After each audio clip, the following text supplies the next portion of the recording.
It's a real pleasure to welcome to the program Imani Perry. She's a professor of African American Studies at Princeton University. Her most recent book, South to America, A Journey Below the Mason-Dixon to Understand the Soul of a Nation. Professor, welcome to the program. Thanks for having me.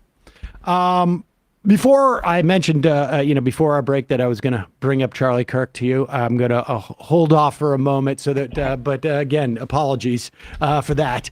But let's just, this is the second year, I think, that we are actually observing Juneteenth.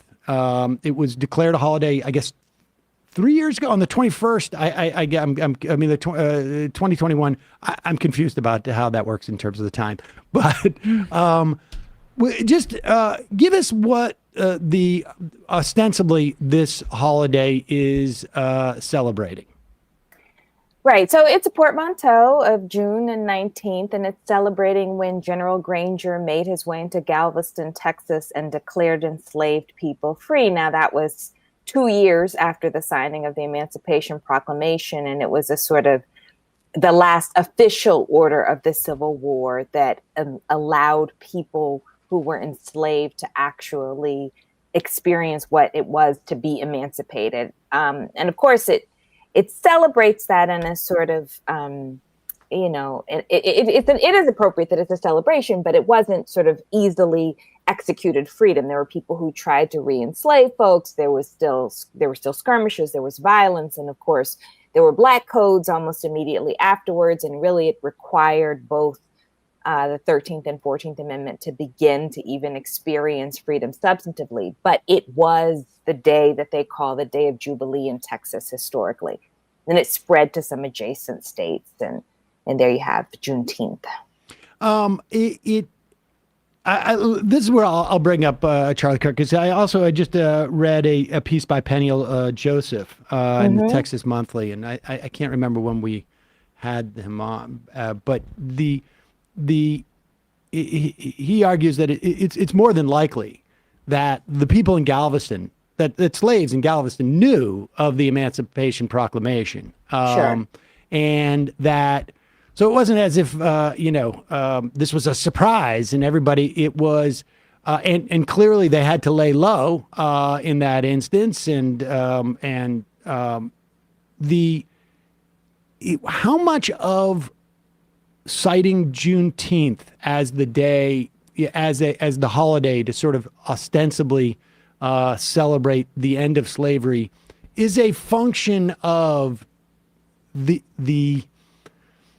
idea that, like, this is sort of more of a process than a thing that actually has happened? Oh, absolutely. It was a process. I mean, the process is so protracted. I mean, in many ways, you can say that the process continued into the mid-20th century because, the rights that were guaranteed by the Civil War and the Reconstruction Amendments actually aren't fully protected until the mid-20th century. Reconstruction is such a brief period. So I think that's right.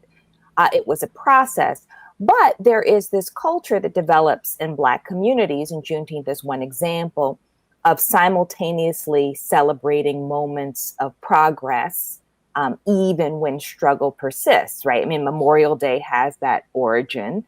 There were Emancipation Day celebrations in other parts of the country. So watch night services historically, all in it beginning roughly in the same period. So Juneteenth in some ways is sort of like, it's both an actual holiday, it's symbolic, but absolutely it's a sign of a kind of holiday that's always in process, as opposed to this idea that here one and done, freedom came and everything was glorious afterwards. Absolutely not that.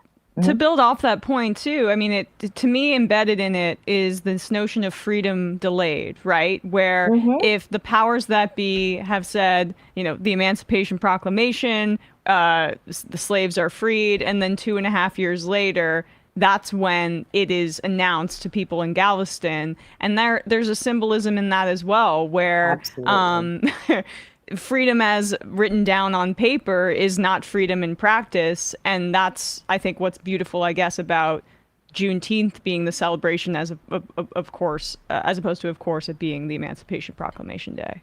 I think that's right. And I think that's also really important because one of the things that we often miss is how integral enslaved people were in their own emancipation. So you only get from 1863 to 1865 because of the vast numbers of Black people who went and joined the Union Army and the Union Navy. And after, especially after Antietam, the impact of their participation in the Civil War was essential. And so it's freedom delayed, and it also is freedom that required people to free themselves. Mm. Let's talk a little bit about how, we got to how Juneteenth became a holiday, because as a kid, I mean, I don't know if I had gone to high school or junior high in Texas, I would have heard about it as a white kid. I have no idea. I can say as growing up in Massachusetts as a kid, nothing. No. I mean, I frankly, in my I didn't even heard the word Reconstruction until I went to college, Right. for that matter. But I have a better sense a little bit because I have kids of my own, but granted they're going to, school in New York. So maybe that's a little bit different. I don't know. But there has been a change over the past couple of decades. It feels like in terms of like history and our understanding of that era. Would you give us sort of like, I don't know, the intellectual history development of this holiday and that history? Yeah, I mean, so it is a holiday that is celebrated starting in 1866. It wanes in the late 19th century, but then begins to really pick up in the 60s in Texas, as well as Louisiana, and then some folks out in California, in part because of the way the Great Migration went west from Texas. And it gets a sort of revitalization in the late 20th century. But I didn't celebrate Juneteenth growing up at all. I was aware of Juneteenth programs here and there in Alabama, but really coastal further south. In Massachusetts, we celebrated Emancipation Day. We had Emancipation Day ceremonies, but never Juneteenth. So it's a recent, I think, sort of holiday of national recognition. And I do think, there's in some quarters, some appropriate skepticism of that, certainly from Texans who I know. But I think also it's sort of, there's a way in which it seems too easy particularly in this moment where we're experiencing so much sort of tension and conflict around the politics of race that in some ways it's like, it happened all of a sudden. I was sort of astonished. It seemed to have come out of nowhere. I mean, yes. I don't, even as an adult, like, I'm not even sure, even within the context of this show, which we've been doing for 12, 13 years, I don't think 12 years ago I had ever even heard the word Juneteenth. Right. So I think the question is sort of how can we keep it from becoming something that is just a sort of empty symbol, and actually use it as an occasion, particularly when we're in the midst of the culture wars and the cold civil war that we live in now. How do we allow it to be an occasion to be educated, but also to actually contest the refusal of the study of history and and the banning of books and the like? Well, specifically that, I mean, in this moment of anti-critical race theory being this organizing force for the Republican Party, particularly on a local level, because they want to activate them to vote Republican. And if you're going to your school board and bitching about racism being taught in schools, you're probably going to vote. I mean, just talk about that importance too, because like the fact that this is such a new federal holiday and it's happening in this particular moment is key as well. It is key. I mean, I think, one of the ways that we might think about it is that in the context, and we can take Florida as always the easy example, but if there is a prohibition on teaching this history, you're actually you have in some ways a kind of federalist crisis, right? A distinction, a sort of fundamental contestation between what is being celebrated on the federal level and what a state is insisting cannot be actually engaged historically at all. So you have from the White House the message, well, this is the second Independence Day, as it were, right? That Juneteenth celebrates the second Independence Day, and then you have at the state level people saying you absolutely cannot learn about this history. It's pretty extraordinary. Yeah.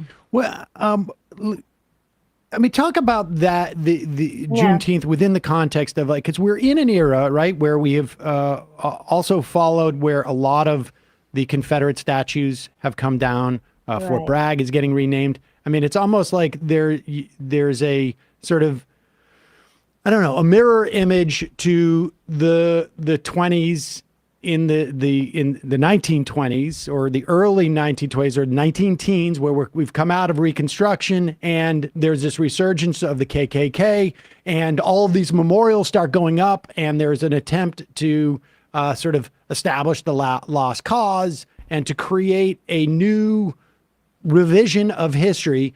And now we sort of, like, a decade later, a century later, there is I guess the apparatus that controls or has more of a grip around history is, like, sort of pushing back on that, right? I mean, we're getting rid of the Dunning School as an interpretation of what happened, and but there is a huge blowback to that I don't know if there was a parallel to in those teens, because there wasn't an empowered sort of political force or cultural force at the time to complain about, like, hey, why are you putting up a statue of a Confederate general when, 40 years ago or 60 years ago, they were trying to overthrow the government? Like, what's going on here?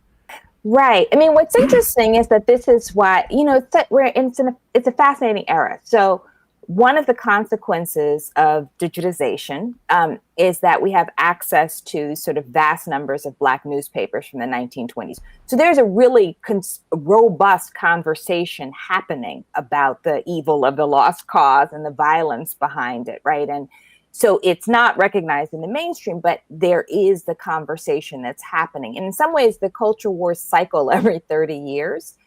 I am increasingly of the mind that the way that we teach the history is not simply, this should be the master narrative of the nation or the consensus narrative, or that should be, but that it's actually the history, the story is the conflict, right? That there has been this sort of fundamental conflict from the very founding of the nation over who ought to count as citizens, over what the scope of membership is, over the recognition of human rights, of civil rights, and the like, and that's really the story, right? So the lost cause, the sort of the motif, the South shall rise again, repeats itself because we have this core ideological conflict, and that is part of the American story.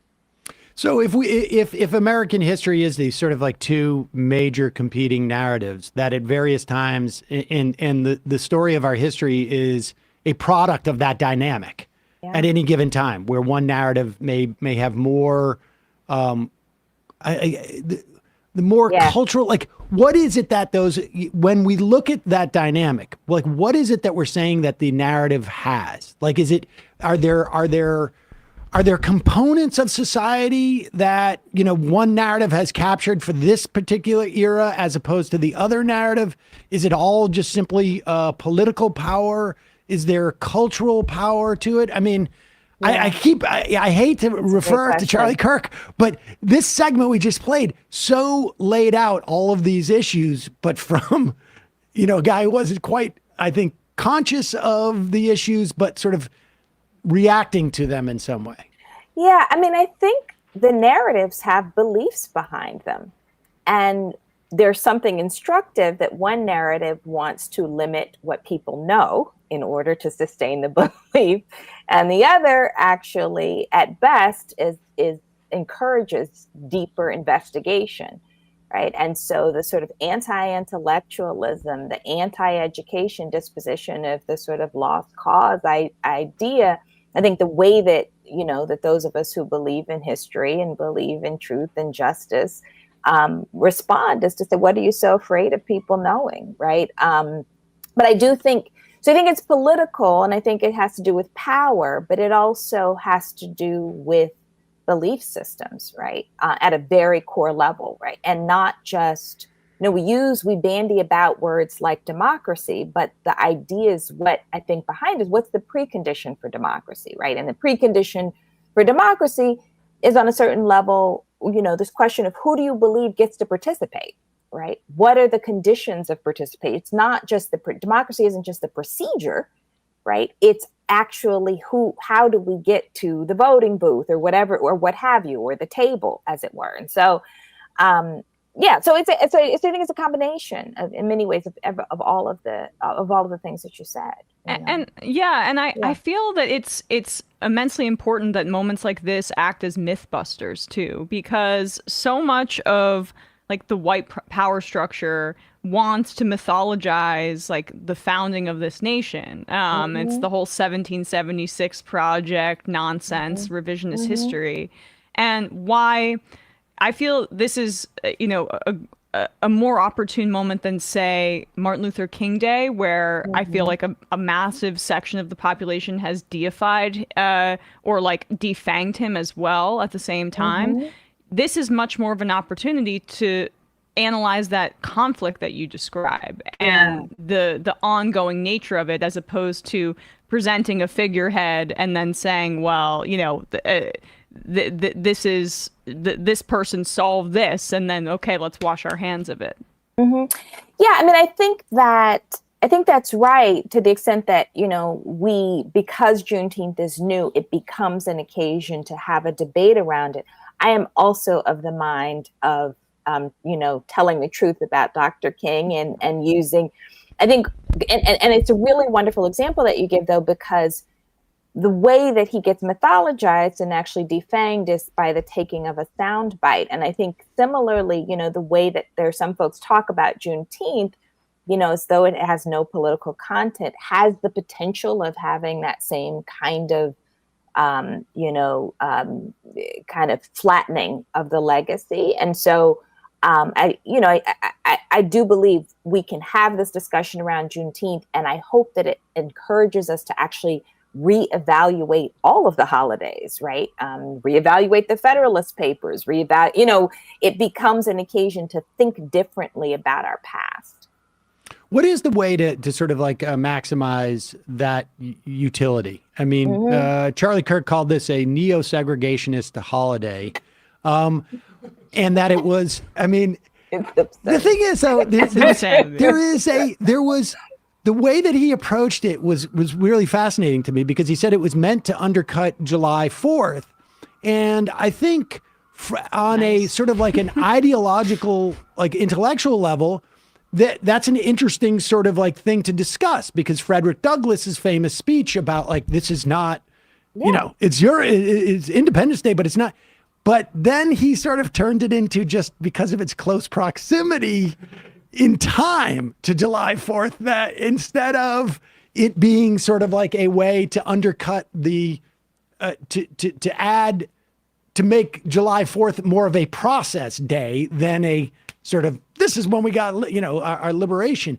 But how, so on some level, I think like he's helping the utility of Juneteenth to, essentially make Americans look into their history and understand their country more. I don't think he meant to do that, but for those who don't perceive it as a neo-segregationist holiday, but rather one about, have a more nuanced and an ability, to have an awareness of what this country was sort of founded on and how long of a process it's been, and we're not there yet. I mean, how do we leverage that utility? I mean, I think that you just offered a perfect example.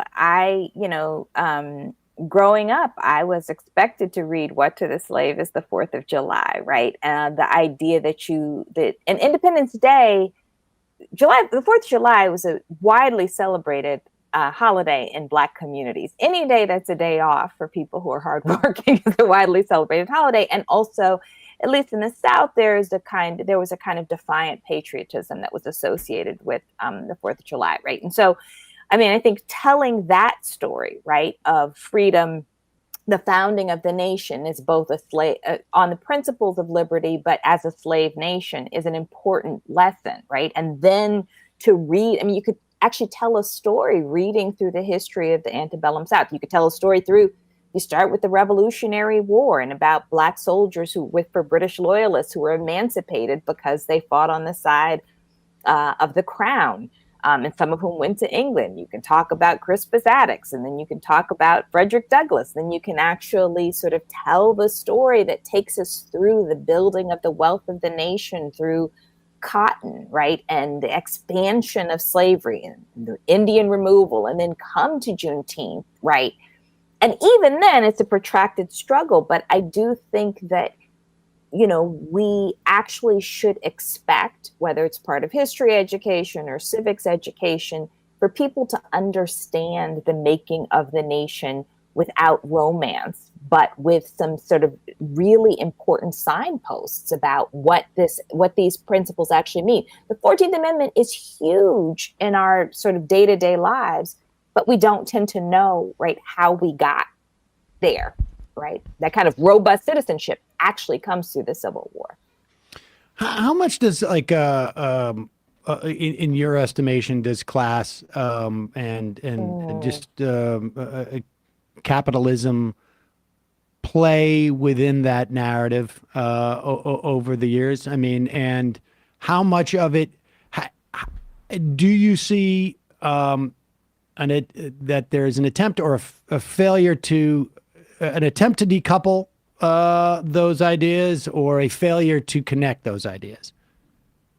Both. How much time do we have? Really, a lot of time. I mean, capitalism in class is everywhere. It's both in the history, not just of the exploitation, of Black labor, but in the exploitation of white labor and the use of race as and Du Bois talked about this, the wages of whiteness is the one sort of for poor and working class white Americans, the one thing they had in this culture that actually,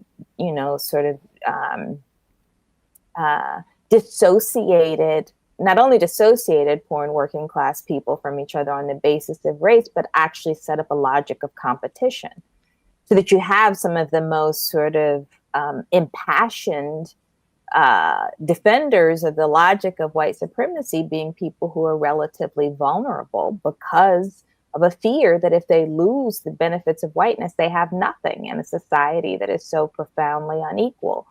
And, to me, and this is part of what I tried to write about in South to America, that also has to be told as part of the story, right? That it is not enough to, and in some ways it's cruel to just point a finger at, the poor and working class white Southerner and say, well, see, they're the racists, without realizing that was actually the seduction that to keep them away from advocating from class interests often. So, it has a lot to do with, and this is part of why I also think we should be learning about the mining wars as part of the history of this country. I mean, we fail on working class history too.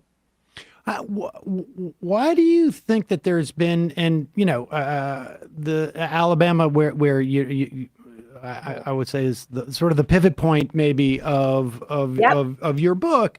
Why do you think there has been such a failure over time, or maybe failure is the wrong word?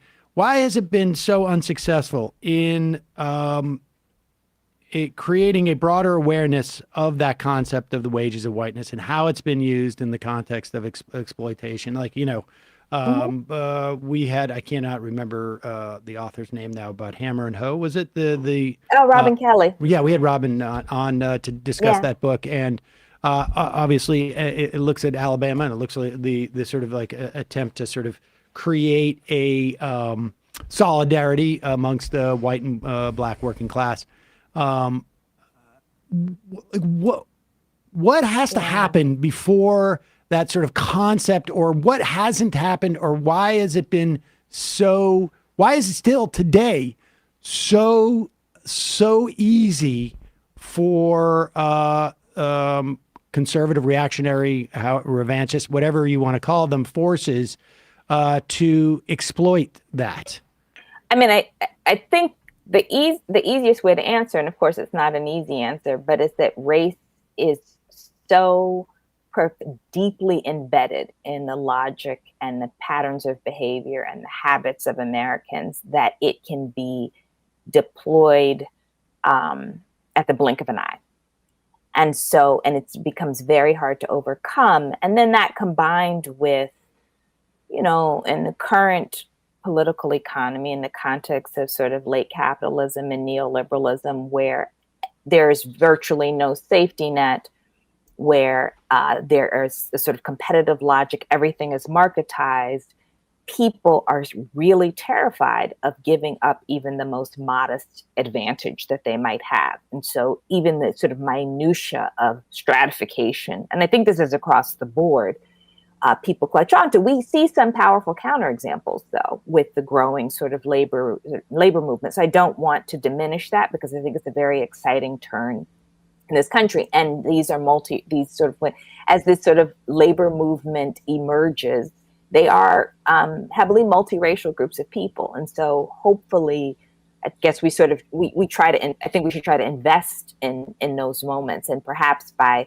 emphasizing the history, right, we give sort of fuel to those growing movements. Well, it's fascinating stuff, and I guess it's just going to be ongoing. And I guess we'll, maybe 10 years into the celebration of Juneteenth, we'll have a better notion of because it could go both ways, right? I mean, Absolutely. It could just end up being, I don't know, like most of our holidays where it's just Juneteenth sale and excuse to drink or something. This is appliances, Right, and right. It just, that's when we freed the slaves, and we're done.